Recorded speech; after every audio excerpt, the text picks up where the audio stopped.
For the face replacements, there was different idea. Like Craig wanted to have this camera really handheld, moving, be free to move and going from something really close to her to something really wide where she's doing all the different figure skating. We had Margot, which was amazing. She was so diligent and she trained 5 days a week for 5 months. And her with her skating coach figured out like how much they could do, and I was amazed. And she'd go out and she'd do like 30-40 seconds of it, and I was kind of astounded that she could pull it off.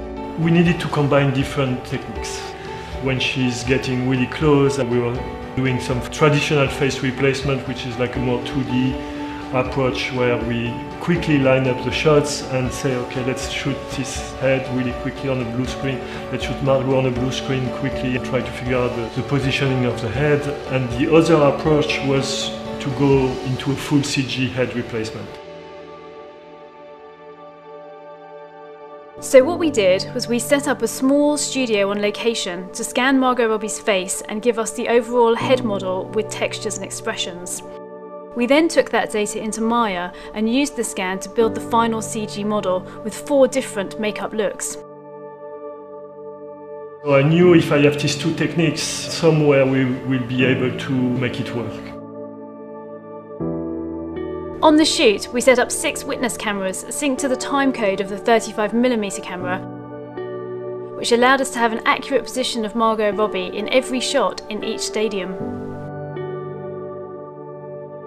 It really freed up the work, and then the great thing with aid effects is we're seeing the world. I mean, we're doing these shots that are, you know, I think there's one shot that it's 3 shots stitched together, it ends up being like 2.5 minutes. That is non-stop and seeing everything.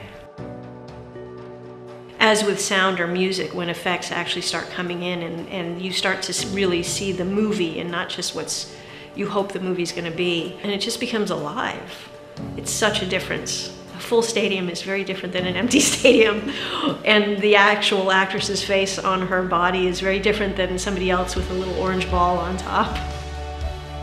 So the challenge of pulling off all of this amount of work in 3 months really challenged us. Our expertise with pipeline and our long-standing relationship with Craig Gillespie meant that we were able to pull it off.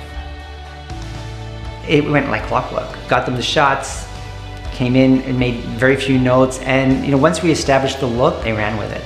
It was actually one of my least stressful parts of the process.